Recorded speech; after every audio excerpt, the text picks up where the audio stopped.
So, for all of you all that don't know me, my name is Kaz, and I'm under the LGBTQ community. And so I just did a live stream, and I don't know if... and this is basically for people that weren't able to catch that, because my live streams won't post onto YouTube afterward. It's not a choice that I made, it's just because I'm a small channel, and so YouTube won't allow it. So I figured for those of you that cannot or weren't able to join that, and it was a short live stream, it was something like 17 minutes, I figured I would go back through again and on here, and I would just make a video basically explaining everything that I talked about. For all of you all that care and weren't able to catch it or didn't get the notification or anything like that. Also, so you know, I'm going to try... live streams and stuff, I'm not going to be able to set whatever on. For important topics like this, I'll try to live stream. I'm just going to say this real quick before I get into the topics. And basically that'll lead into other things, and live streams will either be Tuesday or Thursday, depending. Sometimes I won't be able to, but I'm not going to do one every week. But there will be a video every week on Wednesdays at 7 p.m. So don't worry about that. That's just the way that will be, so that you know and have an idea. Okay, so basically where am I at here? So I'm basically talking about where's our country at LGBT-wise. So as you all probably know, if you use TikTok or even just from the news or anything like that, you might have heard about where Pence is talking about if he were to be elected, he's going to have conversion camps. Yay! More homophobia for America!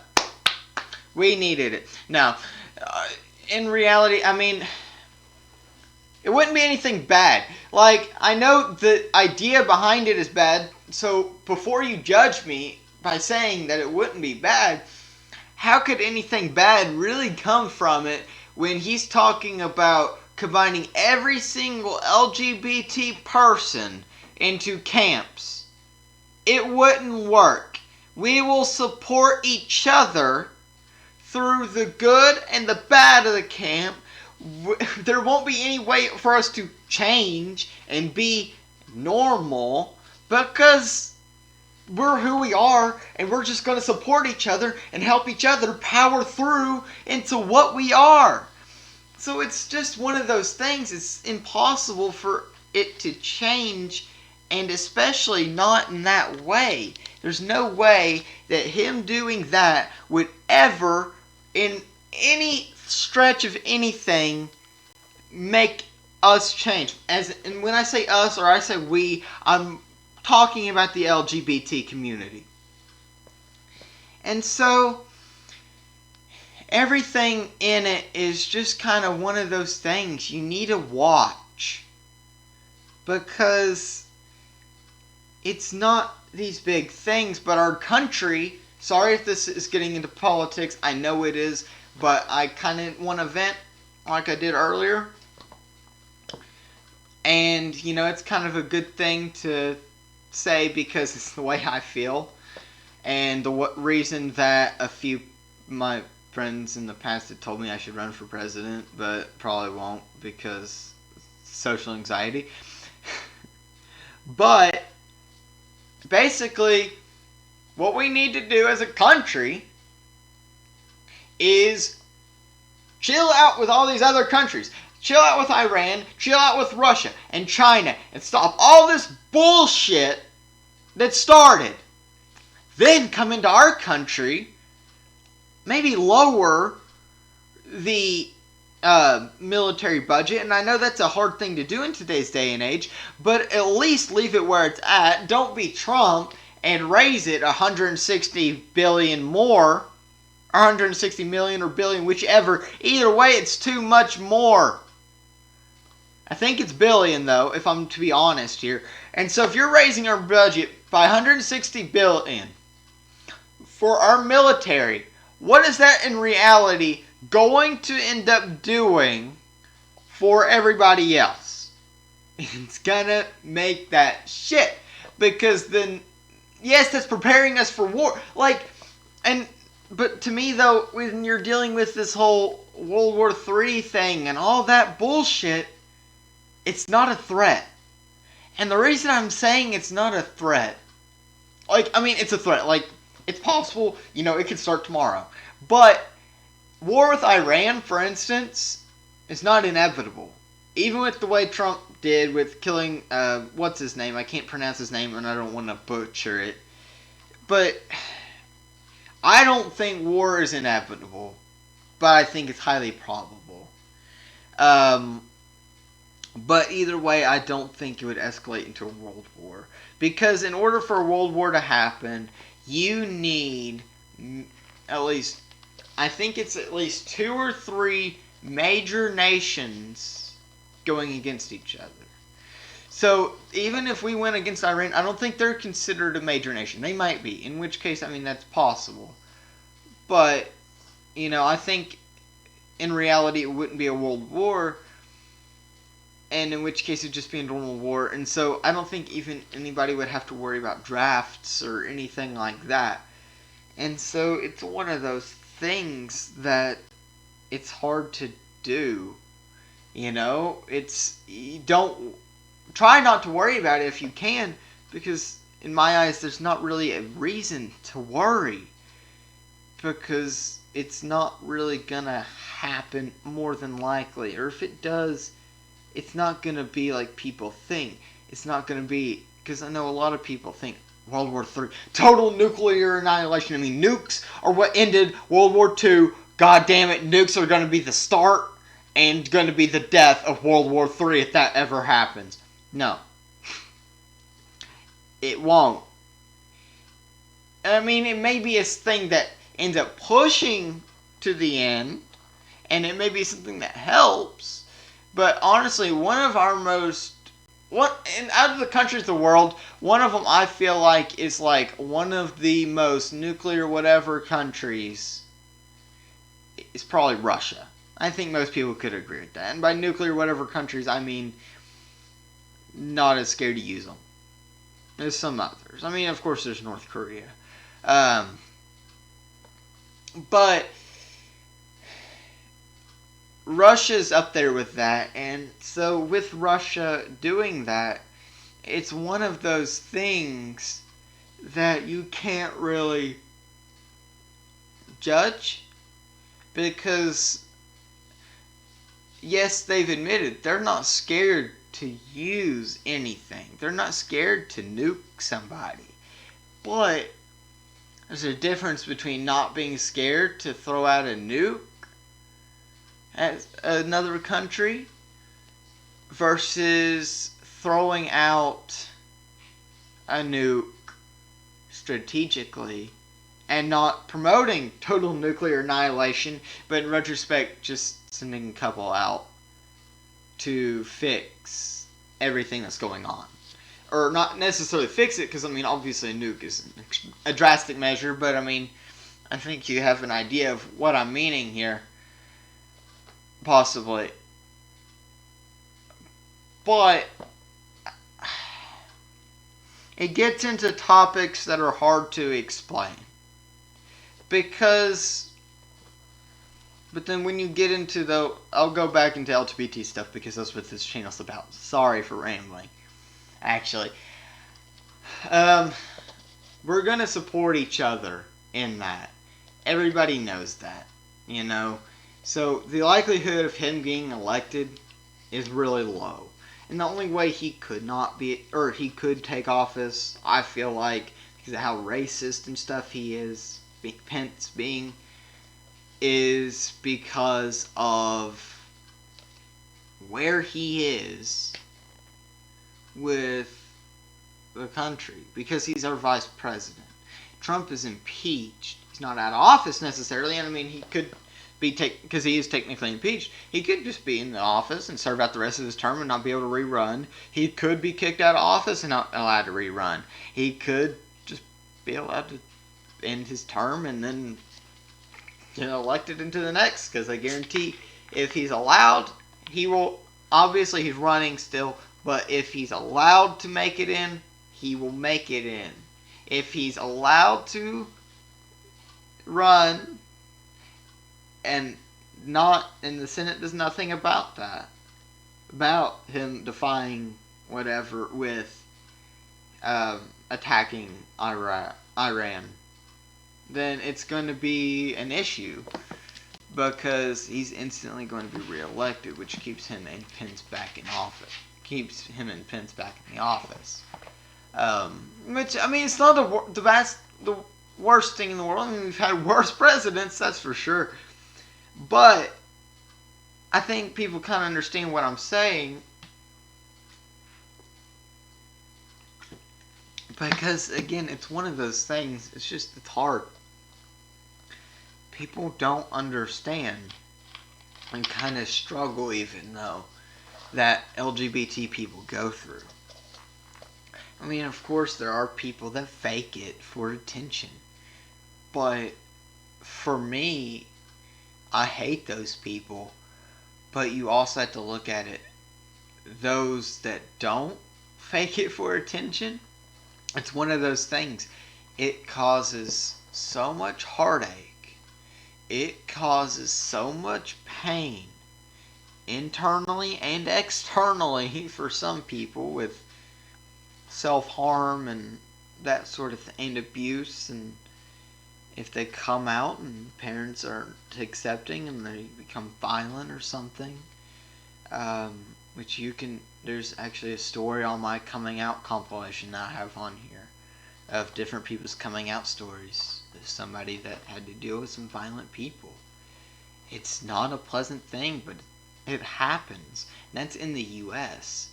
And the U.S. is probably one of the better countries to be LGBT in, even with Pence and these other people like that, because in reality, when you aren't like that, it's hard, you know? Because, I mean, basically, you need to live in the U.S. or Europe, Eastern Europe, or live in Scandinavian countries or Canada, just North America in general, if you're going to be LGBT. And it's not a choice necessarily. Like, I know you can't choose.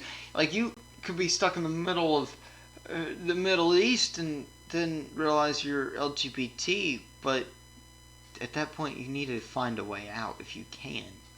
Just because those are the people that struggle with it a lot. And yes, there's people in the U.S. that do. And yes, it still happens in the U.S. People die because of it. But to me, why does somebody want to fake being in a fake being a part of a community that's hated by probably about half the globe? And I hate to say that it's that large of a deal. And that it is half the globe. If it is, it may not be. But I know I showed one of my friends this thing I saw online that basically it was a map of the world flattened out so you could see every country laid out. And it showed them in colors. The brightest of pink was the safest for LGBT. And then it went down to black. And basically, Asia was just horrible. They were about solid black. And it's not like in a racist way of saying that, but China was black, Russia was black, the Middle East was solid black. I don't think Japan was, but still, Japan's so small. Yes, it's densely populated, but it's still such a small landmass. And so it's one of those things, it's hard to deal with. The LGBT is a hated group. I can't deny that. I created this channel as a way that I could fix it. Or maybe not even fix it, but just try. Try and do what I can to make the world better. And I mean, like I said earlier, I've been told that I should run for president. It's my views, because I want everybody to be equal. Whether you're a male, you're a female. Whether you're a gender in between like I am. Or not having a gender, rather, for me. Or if you're non-binary. Or if you're gender fluid or gender queer. Whether you're demi-boy or demi-girl. Whether you're lesbian, you're gay, you're trans, you're bisexual. You're anything. No matter what you are, you deserve to be treated as you. Nobody else. Social constructs suck. I'm not gonna lie. I know, I deal with it. So I wrote a song about my dysphoria, I guess you could say, with being LGBT, or not with being LGBT, but being agender and my dysphoria. And I might post that on here if people want me to. Just let me know in the comments. But thing that I don't ever do, I mean, I've done it before, but it's not something I like doing per se, is basically asking people to like and subscribe and comment and hit the notifications. Yes, I've done it. I did it in the compilation video. And I mean that, like, do that stuff. But if you don't like any of my videos, I mean, honestly, if you don't like my video, dislike it. Like, I'm not even gonna tell you to like, just leave it alone. Like, if you don't like my video, dislike it. Because that lets me know what's good and what's not. And how I should tailor things. And if anybody, though, needs anybody to talk to, I'm here for you. Just go to my Twitter, which is in the description. Go to my email. It's in the About page on my channel. The About tab on my channel. Or up in the top on my channel art. Up in the bottom right corner. I know it's backwards for you. What I just did with my finger.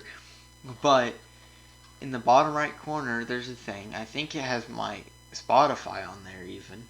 And that's not necessarily LGBT stuff. That's just songs that I've made and stuff.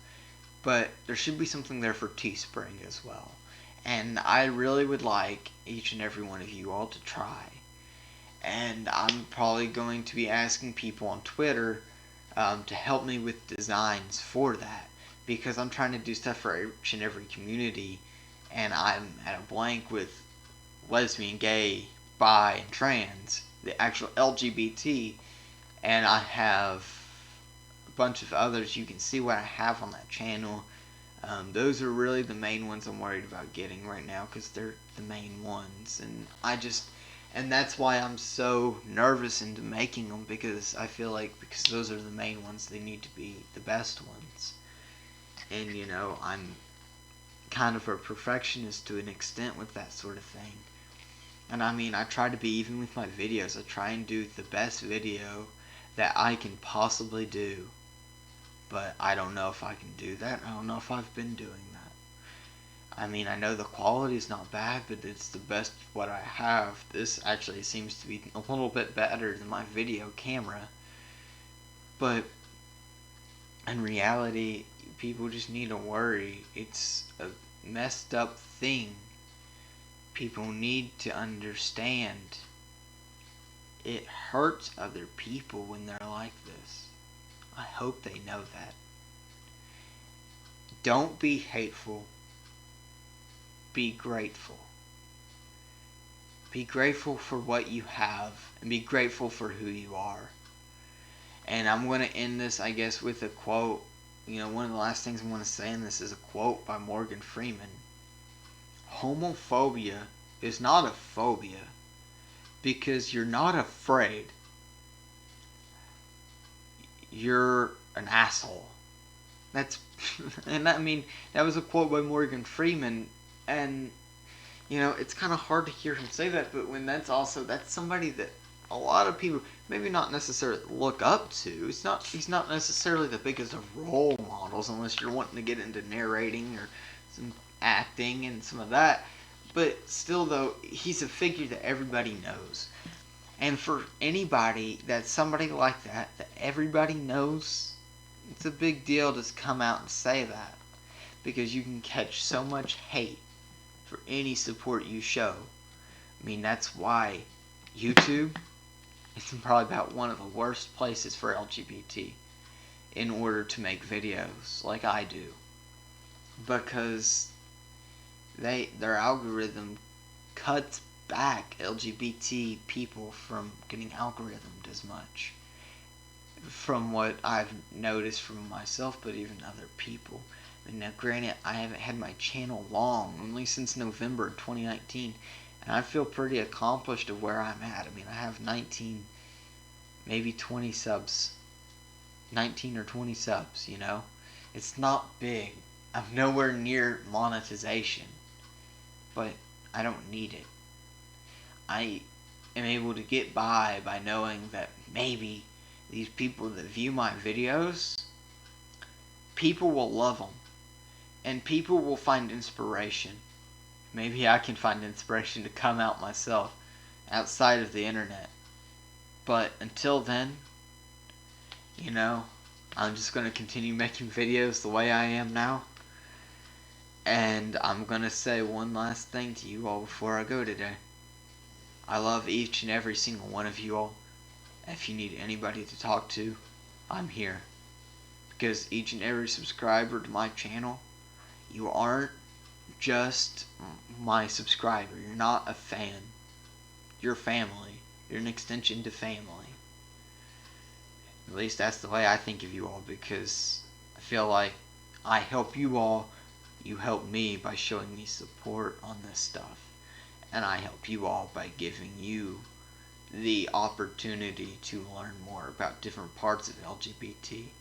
And if anybody here has an idea or a topic they want me to go over, even if I haven't had experience with it, like with the trans video that I posted on New Year's, I researched, and for that video, I did hours of research. I stayed up till 3 in the morning, a few nights before that, doing research, and I recorded it during the day. And that's how my video went, because I wanted everybody to get the most accurate information possible. Even though I'm not trans male to female, I'm not trans female to male. I mean, you might be able to consider me trans to an extent. I don't necessarily consider myself trans, but that's the way this is, and so I'm going to leave out here. Peace out, everybody. Hope you all have a great day.